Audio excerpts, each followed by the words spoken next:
I will try to explain the power of compassion from, I think, from a little bit is a different way.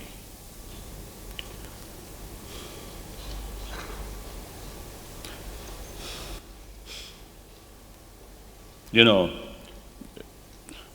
whenever I visit these different places and talk to people like this, they usually, you say, I say, deal in three fields. One, on the level of, as a human being, I myself not consider as a Tibetan or Buddhist, but rather just another human being. And from the audience side also, you see, at the moment, consider just like another human being. Forget about, you see, our differences on culture, nationality, or religious faith, and so on. On that level, we can communicate easier. Then look, the innate feeling, right? Including our dream time. We always have a feeling of I, or feeling of me, always there. Although difficult to identify who am I, but still, see, there is some kind of feeling of I, self, it's there. There's nothing wrong. And on that basis, we always have desire, have a happy life, and a happy family, things like that. So now here, the important thing is, we must realize what is the main factor for happy life. For happy life. That, of course, the money and other material facilities and good companions, good health, these also, of course, a major factor for happy life. But these are the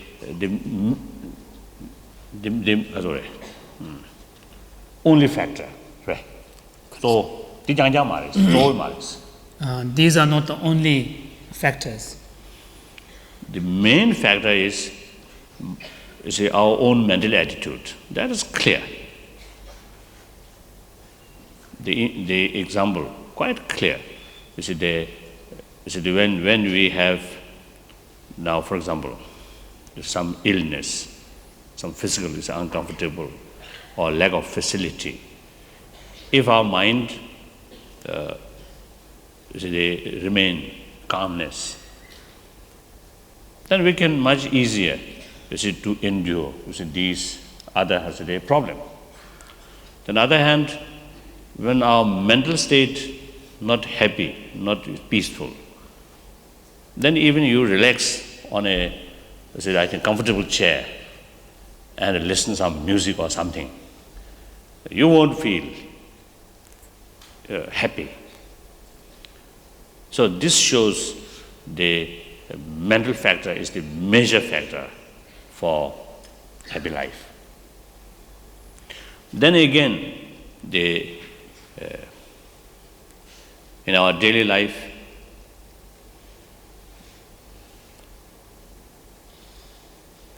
as a human being, as a social animal, we need human companions. We need human friends. We need human smiles. But then, for example, in a day, when your mood is not good, and you feel in deep inside some kind of fear or some kind of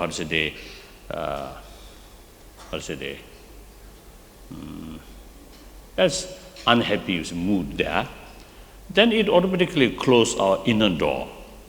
As a result, when we communicate with other fellow human beings, they always find it difficult. As a result, you cannot create genuine friendship. That's clear. On the other hand, if your mind more calm, or in other words, a compassionate attitude, then there's no need fear, no need to fear, right? And it automatically open our inner door. So through that way, we can communicate much easier. And because our own side, our attitude is open and sincere, then it creates the basis or possibility of others' compassionate response. So that's our daily life. We should go like that. So therefore, the happiness must depend on our own, the inner mental attitude. And then compassion. It is very important to realize that other people also have the same right to be a happy person and same right to overcome suffering. And on that basis, is some kind of genuine the feeling of concern or feeling of, the sense of responsibility. Now that is the genuine compassion. And we should not mix the compassion and attachment. This is two things, it's different. Then keep compassionate motivation in our mind. Itself, I think there are a lot of, I think they deep value. The compassionate mind, or the compassionate minded people, always much happier, calm. So the individual, oneself, get some peace of mind, and also for health, also improve. And then, because of this kind of mental attitude, it creates automatically some kind of pleasant atmosphere in the family and in the community. And also with such motivation, then every our action become more constructive, positive. And also with such motivation, then no matter how difficult to achieve, but we always feel something happy because of the motivation, and you want something, the benefit for larger interest. With that goal, even though, personally you may, you may find some difficulties, some obstacles, some hardship, but because of the motivation, you feel it is honor. You can see the hardships as honor. Honor. Honor. This one. And then, of course, all human activities, even including warfare, can be more positive, more constructive. So then, of course, other works such as teaching, such as health work, social work, and laws, and politics, and religions, then all these human activities become really constructive or positive. Then also, today, I think they are growing the number of people who are taking really about the human rights issue or environment problem. And then also, I found in this country, particularly I think in this country, the groups or organizations who are taking deep interest or deep involvement about protection of animal. These are wonderful. And also the vegetarianism, also the increasing on the basis of compassion. Now these are wonderful. So keep compassionate motivation here inside. It provides us with a more happy day, and with that motivation, more active in the community, try to develop more positive things, then I think each of us have a responsibility about our globe, because this is our world. This is our only world. When we the poetry, Read poetry. great poetry is these, I think, beautiful description about suns and moons and the stars. But if we really try to settle in one of these as a planet, horrible, impossible to settle. So this is our only home. So we have to take care about our only home. From the Buddhist viewpoint, yes, we have plenty of homes. Next life we can go. There's some other places. But at least for this lifetime, this is the only home, isn't it? So therefore, you see, I think each individual has a moral responsibility to look after this planet. Then, in ancient time, if we talk about our responsibility about take care about world, perhaps people may see this is a bit idealist. Now today, I think it's because of human behavior and because of human power, it's much increased. I think firstly the population, due to population. Secondly, I think due to technology. Now human behavior reaches such stand that we may influence or we may disturb the natural balance. So they taking care about world or globe means we have to realize our behavior, certain limitation. If we think only as consume and making profit, the neglect about long-term negative consequences about globe, then it is dangerous. And also when we say human right, we must include our future generations. Their right also we have to take into account. So therefore, our generation have. I think it seems we are come across the way. Like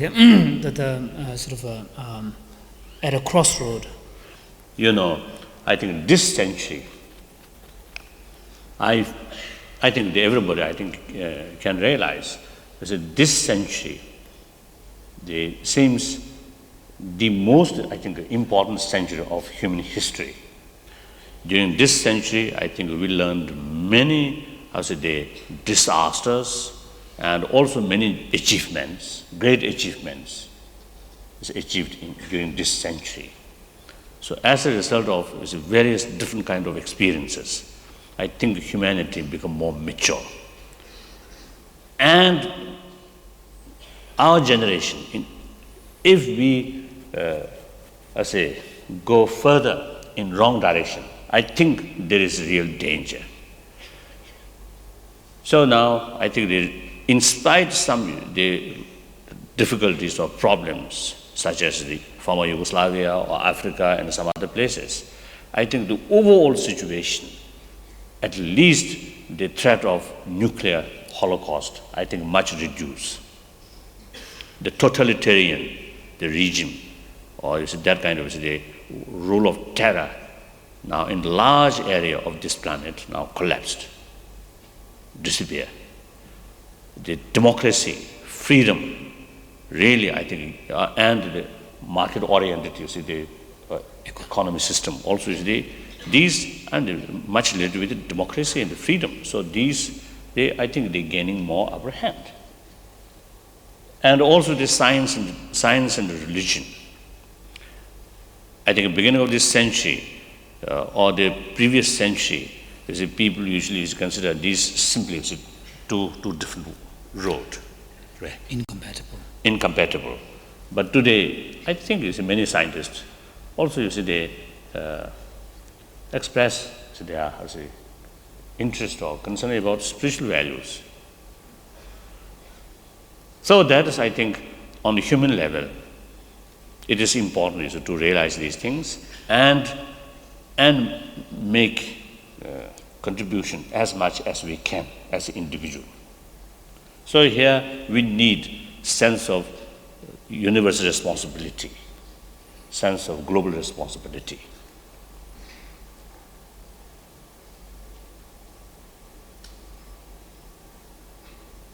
Then here also, I often they appeal people, the opposition of compassion or obstacle of compassion is hatred. So the hatred is not only the troublesome in our community, in our family, but even health also. The hatred is very, very bad. So try to reduce hatred and try to increase compassionate motivation. So this, it seems to me it is something like internal disarmament. Now at the same time, now we must engage the external disarmament. This is very, very important. Solo weapon is available. There's some form of trouble, some form of problem, always happen. So eventually, I think one of our responsibility is try to reduce the weapon, the military establishment. I think one clear, like the Saddam Hussein.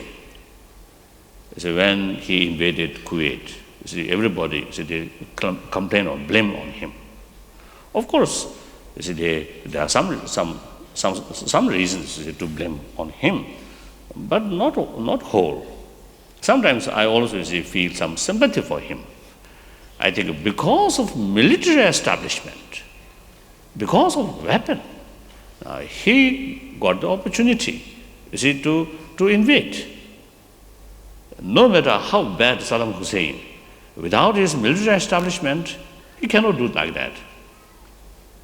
So then these weapons of his army, not sent by heaven, but some from other human brothers, sisters. So they supply, I think mainly, making profit, I think mainly. The money matter. So they neglect about long-term consequences, simply hungry about money, and selling arms. And eventually, poor Saddam Hussein, he confident, now I can do more. Then everybody start to blame on him. I think this is unfair. So we each of us have the responsibility. So the totalitarian system, without army, difficult. So I think in a way, I think the obstacle for democracy, the army, sometimes I feel, it's questionable.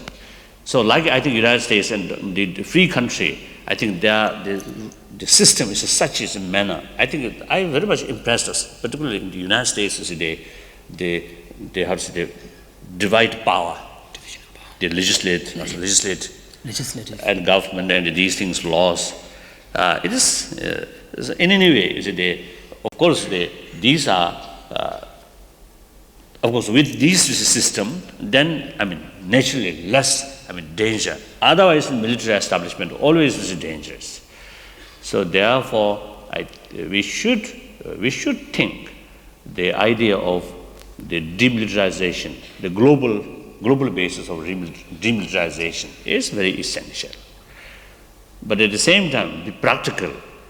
So there are such things we cannot achieve overnight.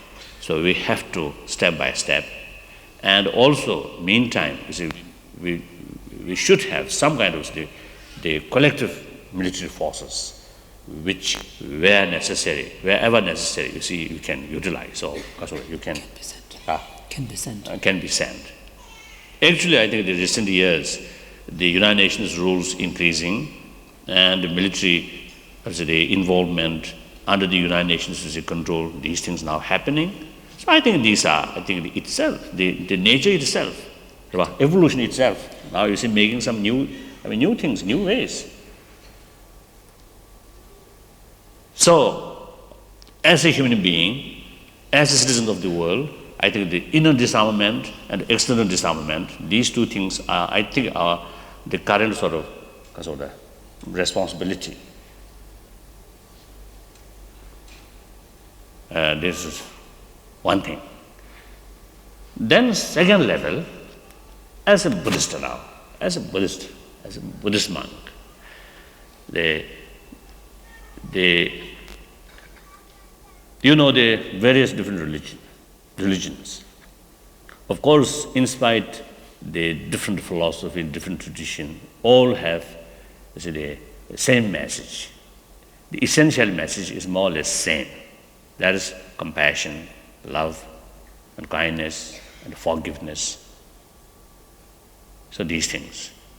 So, and the way to pursue these goals, they utilize different method or different philosophy. Sometimes I call, like supermarket. It's different religions. That is like the religious supermarket. So we have liberty to choose what is more suitable to you. So therefore, the more variety of religions is more benefit for more variety of people. That's clear. And also each religion have some, I think, the speciality. Speciality. So some people, because of the conflict due to different religion, some people, I think, they're fed up about these different religions. So they prefer worldwide one religion, unified one religion. Some say like that. But then I don't agree that, because if we try to make one religion, then I think we may lose many good teachings of different religions. So it is much better, to keep different religions as it is. And at the same time, I do not think, what to call fundamentalism. These new sort of absurd not necessarily, I think, due to religions, but rather, I think, the weakness of human being. We manipulate religion. Sometimes this seems like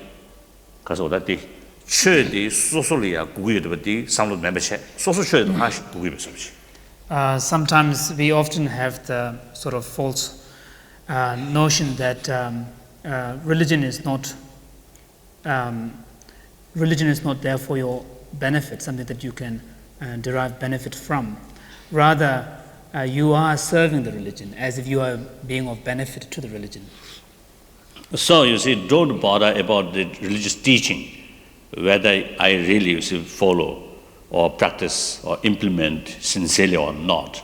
Not thinking this line, but rather, in the name of the different religion, then fight with other people, criticize with other people, other tradition. Now this is, I think, wrong. As I mentioned earlier, firstly, all religion carry the same message, very, very valuable, useful message there. That's clear. Then secondly, the variety of people need a variety of religion. That also clear. Even, I think, requirement for this body, food, more variety. If we always have one kind of meal, morning, lunch, dinner, then I think we will fed up. So more variety, different type of lunch, different type of dinner. Oh, we prefer. Much happier, isn't it? So if one hotel is only one kind of meal served, then I think people may not come in that hotel. So similarly, this mind, and so much, you see, the variety. Need, you see, so many different kind of, and the mental, you see, mental world, there's much, I think, much sophisticated than this body. Even this is limited, you see, the kind of, you see, this body also need a variety of food. In such case, this mind, you see, no question, you see, there's so many variety, therefore many religions essential. Now, individual case, to some people, the religion which is based on God or the theory of creator is more effective. Because there is creator, there is God Almighty. It's everything depends on it. So therefore, if you follow according to God's wish, you will get benefit. So then, what is the God's wish? Be a warm-hearted person, good person. Love to God, love to fellow human being. These two things. To me, I think God's real message or religious, I think those traditions, main message is love to fellow human being. That's, I think, main message. In order to do that, this is love to God. So now, whether this is someone, I mean the Christian people, one Christian individual, whether that person really loving God or not, you see, the like experiment is whether that person truly showing love towards fellow human being or not. If that person truly showing love towards fellow human being, then that person really loves God. If the person, this is showing some more hatred rather than love towards a fellow human being, then his, you see, the word, you see, love to God is just a lip service way. Lip service. So that is clear. So you see, the goal is same. Then Buddhist and also Jainism and Buddhism and some part of the ancient Hindu, the Sangha philosophy, which do not accept creator. Then you see, according to these religion, you see, there is no creator, ultimately ourselves as a creator. So the main responsibility remain on our own shoulder. Be careful. You see, your own future depends on your behavior. You cannot blame on anyone else but yourself. So that way of persuasion, that way of approach is, to some people, that's more effective. So the Buddhist way, to some people, is Jainism or Buddhism, this way is more effective. So therefore, you see, each religion have, you see, the special sort of, you see, the technique accordingly is a different mental disposition. So therefore, you see, once we think this line, then automatically we develop the respect or so you see, mutual respect, mutual sort of understanding, and then not only you see, then you see that through that we even you see get some benefit for how to say enriching survey. Enriching.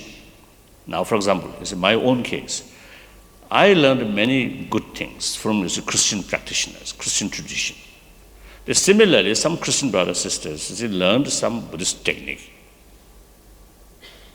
Even they adopt according to their own religion, the religious practice.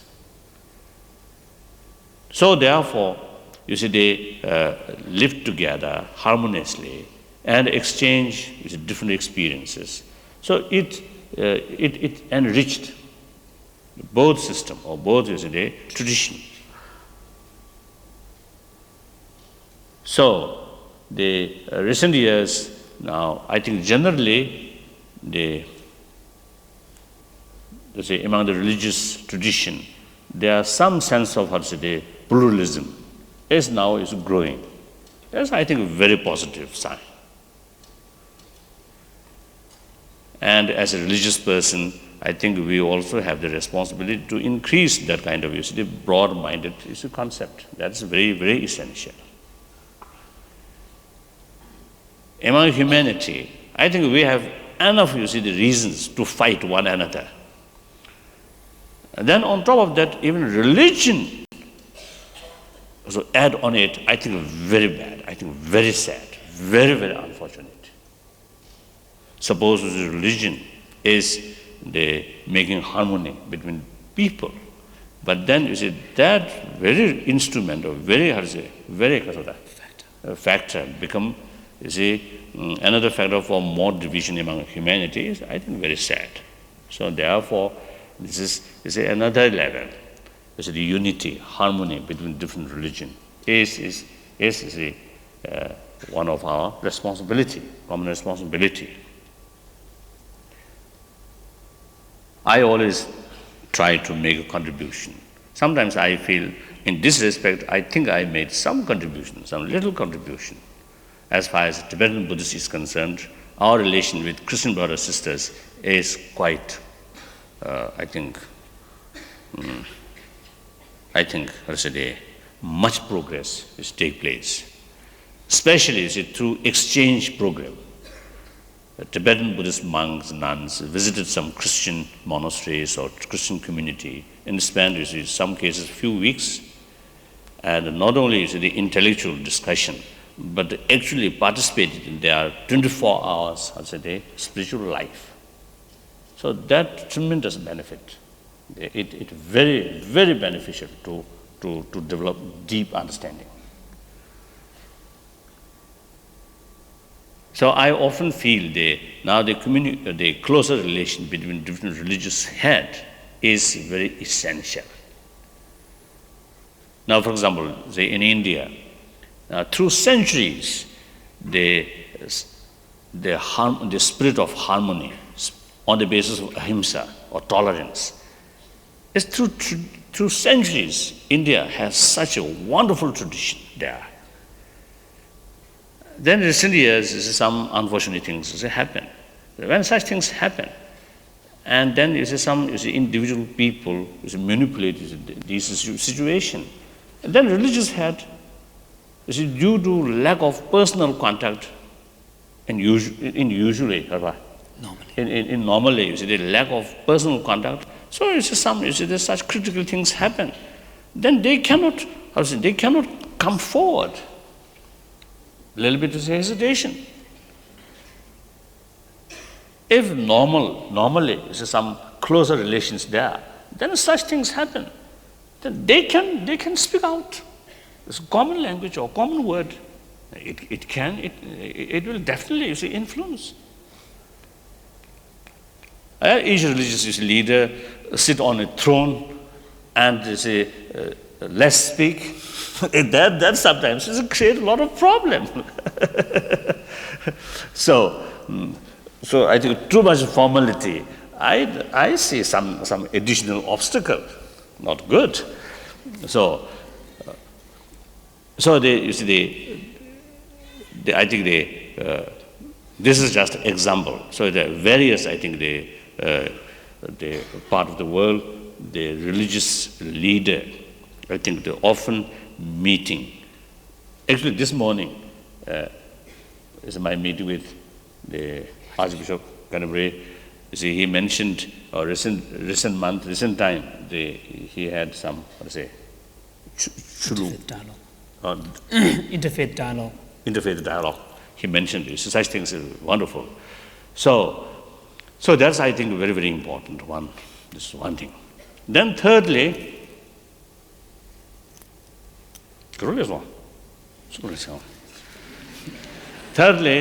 as a Tibetan, particularly as a Dalai Lama, I have some responsibility about the Tibetan nation and its unique culture. Now, at the moment, because of large number of Chinese population transfer or population influx, now there is real danger. The Tibetan nation with unique culture may disappear from this map, from this world. Already the Chinese population is more than 7 millions, whereas Tibetan population is around 6 million. So therefore, already the Tibetan in our own land become minority. So look, you see, Mongolia, Inner Mongolia. According to the latest information, the Mongolian population is around 3 millions. The Chinese population more than 18 millions. So if the present situation remains like this, then very soon Tibet also become like this Inner Mongolia. So then such things happen, and that's everything. Then finished, no hope. So you see, Tibet, I feel, although you see I am Tibetan, so some of my comment about Tibet may have some exaggeration, but whether there is exaggeration or not, you should judge carefully.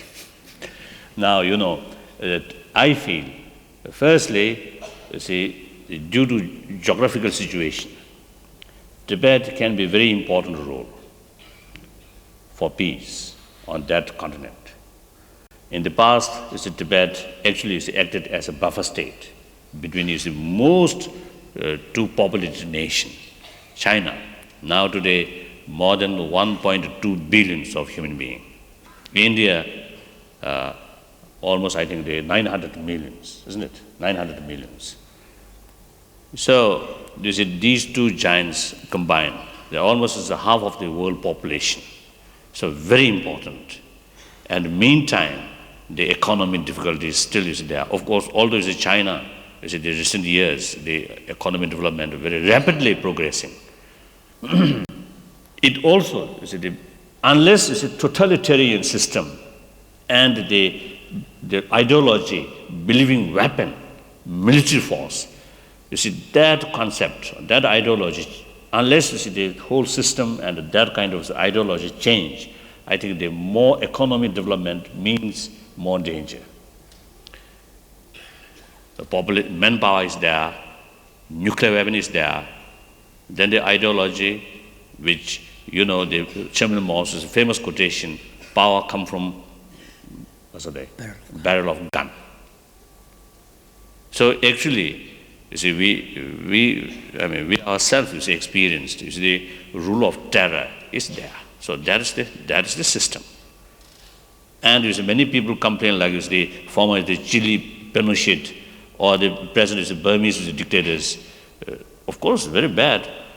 But to me, you see, these mainly, you see, due to individual army generals. But the communist dictatorship is, you see, that system or dictatorship is actually institutionalized and also legalized. So there's more danger. So therefore, in any way, you see, the Tibet is one of my idea which I expressed in 87 in the public, the 5-point peace plan. In it, one point I mentioned, Tibet, no matter what political status, should be demilitarized. So it's so that Tibet can be an important role in regarding the peace on that region. And since the big populated area, so it can be definitely very important for, I think, great contribution for world peace. That's no doubt. This is one thing. Then the second thing, Tibetan spiritual. I think now many people, I think they now, they recognize or knows, Tibetan spiritual, Tibetan culture, I think rather, we may say, I think, Buddhist culture. Then the individual, not necessarily be a Buddhist, but at the same time, Buddhist culture can be maintained. One example is some Muslim of Tibet, Tibetan Muslim. They are individual religion Muslim, not Buddhist. But they maintain, they keep very alive about Buddhist culture.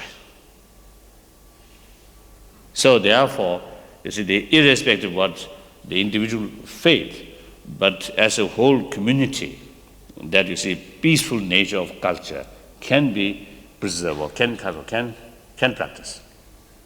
So, you see, that culture, you know, look from northern side, beyond Tibet, Inner Mongolia, and then Outer Mongolia, and also the Buryat and Tuva, and in the little bit west, there's some portion in Xinjiang, also there are some Buddhist community, and then the Kalmyk Republic. Whole this area, you see the same Buddhist culture. South, the whole Himalayan region, the Buddhist culture, same Buddhist culture. All these surrounding, you see the area, the Buddhist culture come from Tibet. Right? Originally, all this come from Tibet. So, something like the raw material of Buddhist culture, we Tibetan brought from India to Tibet. Then we made a little bit modification. Then you see with that is a good material, raw material, a little bit, I think, more new shape.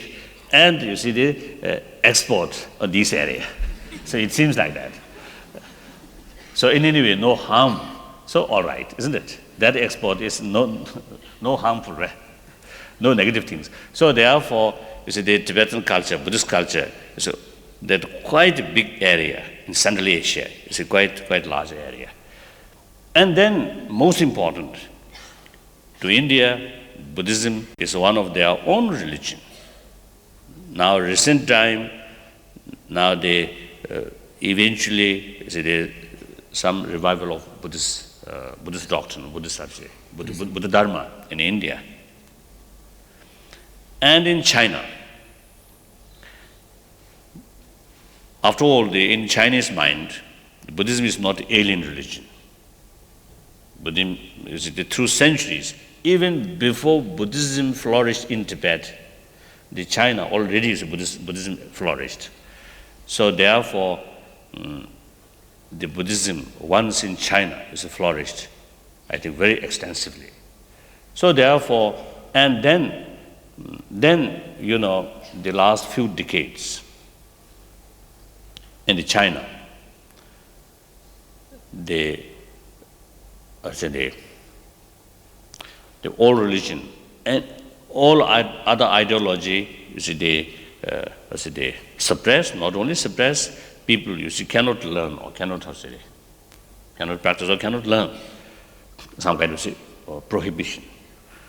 Then they are, you see, they compelled to believe Marxism. That failed. So nothing left there. So as a result, millions of young Chinese, due to lack of spiritual or lack of moral principle, so they utilize all sorts of method in order to gain more money. So there are a lot of corruptions, a lot of scandals, of corruptions there. So many young Chinese, you see, they express they are really something lacking. So in that respect, I think I'm quite sure. Sometimes I feel quite certain that we Tibetan, if our spiritual value survive, when freedom, liberty happen, then I think we can make greater contribution for millions of young Chinese mind. This I feel.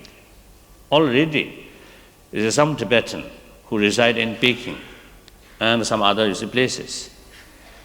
Sometimes some intellectuals, even some young professors of university, quietly approach these people and ask some explanation about Buddha Dharma according to Tibetan tradition. So once the freedom prevailed, freedom of thought, the freedom of speech is once happen, and I think the many Chinese will and we'll get some benefit. So therefore, the preservation of Tibetan culture, Tibetan nation, is not just the interest of 6 million people, but I think for long run, there are some the larger sort of the benefit on that region or that world, that part of the world. Then secondly, China, our national struggle is also the struggle for democracy and freedom. Alongside with millions of young Chinese who now around 85, 86, 87, 88, finally 89, the Tiananmen massacre happened. So this shows how much, how strong among the Chinese, particularly among the intellectuals and the students, the desire of democracy and freedom. So therefore, the China, most populated nation now, there is no point China isolate. It is our interest, or it is world interest, that China must bring into the mainstream of world community. Now here, not only in the economy field, but in democracy. Democracy is most important. So therefore, world community have moral responsibility, and also it is our own interest, it is world interest, that China must bring into the mainstream of democracy of the world community. Now this is very essential. So about that is my talk. So all this is my action. Actually, the power of compassion. Right. Isn't it? So thank you very much.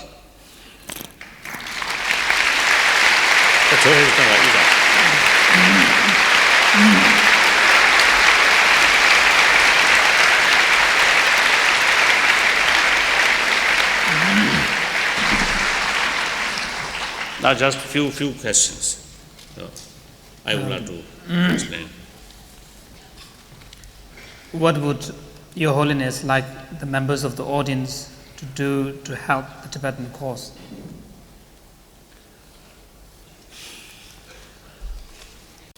As I explained, so whatever way, although I very, very encouraged to receive, I think, the great support from many different places, like United States and here in Britain, as I received, I think, they really encouraging sort of the inspiration. So still, we need more active support. It's a Tibetan issue, not only human rights issue, but also involved the environment problem and also the decolonization. That also is related. And then the most important, as I mentioned earlier, the population transfer. Now this is very critical. So at this moment, we need more support to stop this population transfer. This is very, very crucial. So whatever way you can support, we very much appreciate. Your Holiness, in trying to be a compassionate human being, how responsible should we feel? What should you do if you find someone emotionally dependent on your compassion? Is it compassionate to hurt someone if you think it is the best in the long run?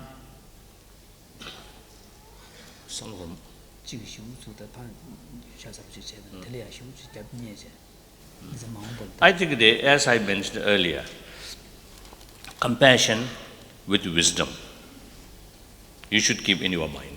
That's important. Sometimes, the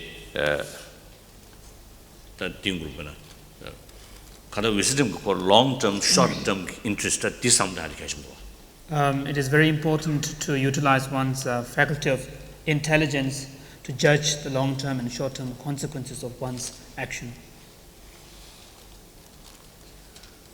I can understand how my own mind and actions can affect my own causes and conditions.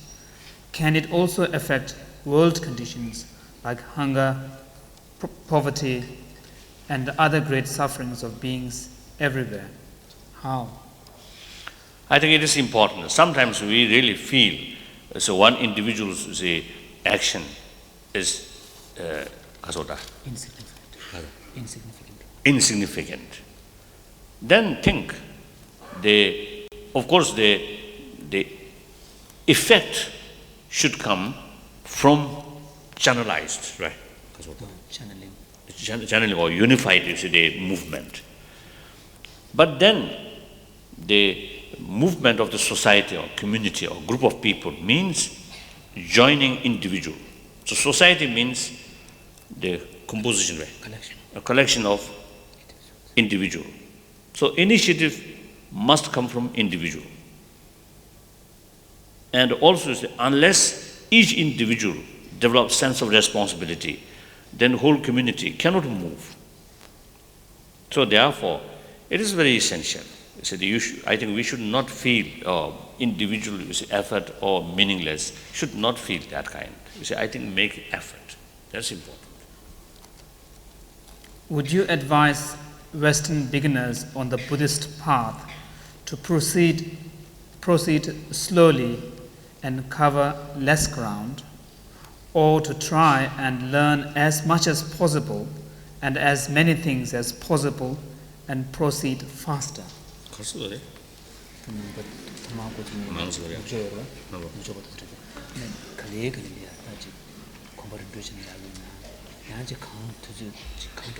Again, it depends on individual cases. Some cases, I think, the more extensive study,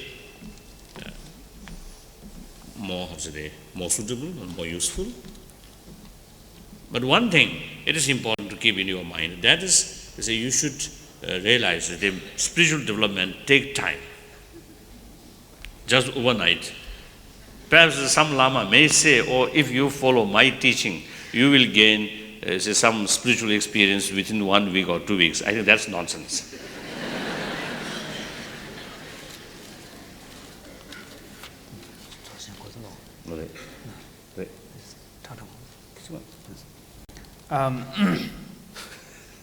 Your Holiness speaks of an innate, clear-light mind. This appears to come from Dzogchen discourse.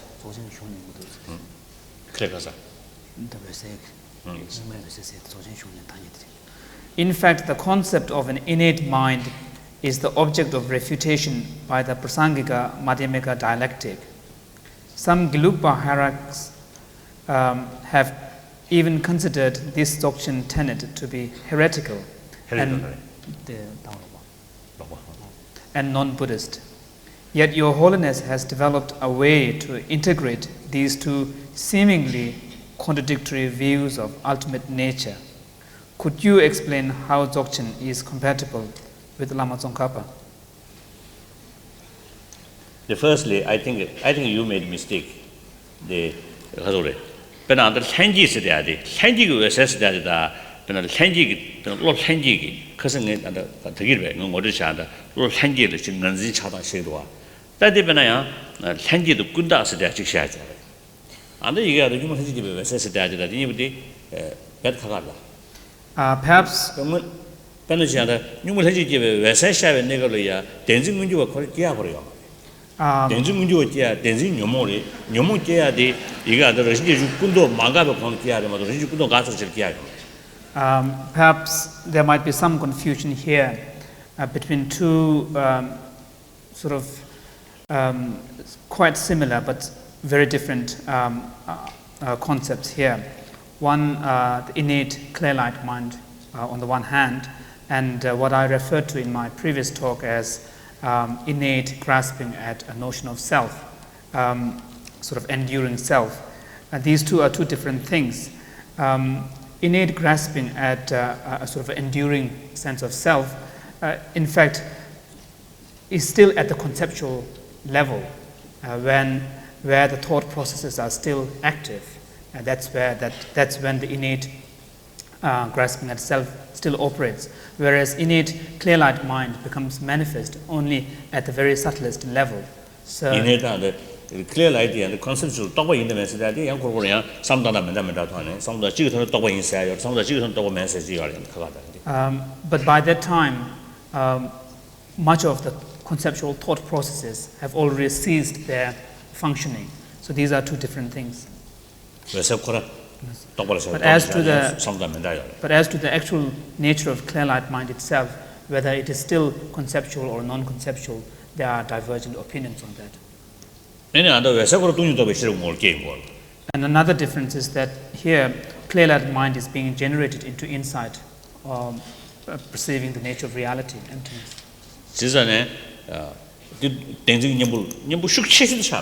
And in fact, this is one of the most powerful antidotes for overcoming the grasping at an enduring notion of self. In fact, it is stated that when the objective clear light, which is the emptiness, is conjoined or assimilated with the subjective experience of clear light, which is the one innate mind that is being referred to here, that's when the most powerful antidote to counteract the force of grasping is realized.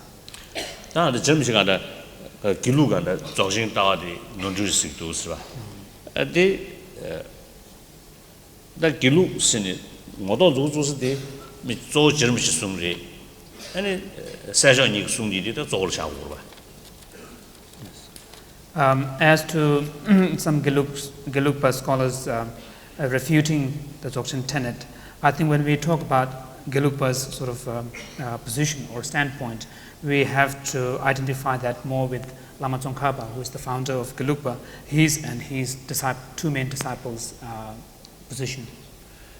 Any other Kirumsik soon Turbunalia, Chua Kazena, Shina I knew the Jiggy. The other Chilinchik Nalolia, any Zogjing Chud, Namda in a man's Grishiare. Delia Kirumsik, Zogjing Shud Namdaris, Sanga Lamigi, any Chik Lam Tumbu Yamnichia, the J, any Yamling Nagatambari, Che Yang Tavaris.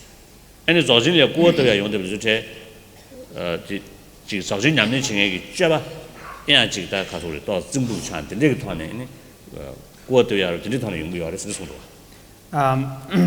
We find that in one of the writings of Kirubje, who is one of the two foremost disciples of Lama Tsongkhapa, a question has been raised as to the authenticity and efficacy of Dzogchen view of ultimate nature. And Kirubje replies to that question by stating that so far as the actual view of the ultimate nature of Dzogchen tenet is concerned, it is an authentic view, something that can be definitely applied in one's practice of Tantra, highest yoga Tantra. But the reason why there have been criticism of Dzogchen tenet and Dzogchen view is because of the defects of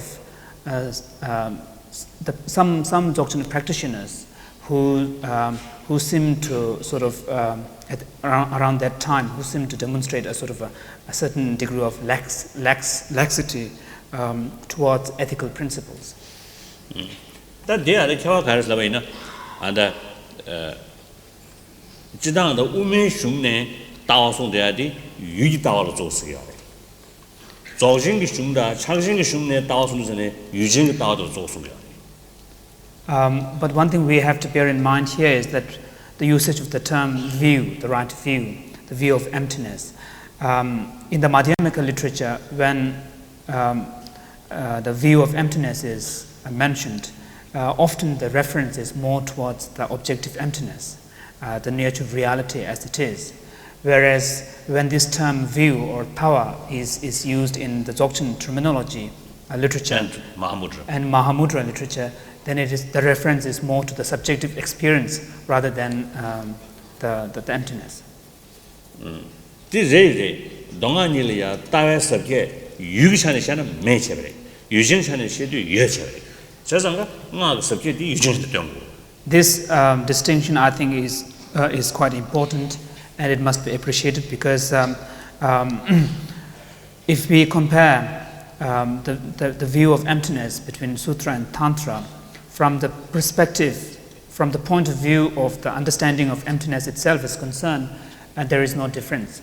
But difference does emerge from the subjective point of view in the tantric subjective experience of emptiness is said to be more profound.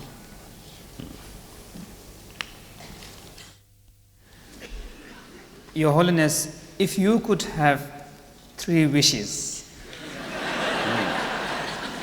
what would they be? That's top secret.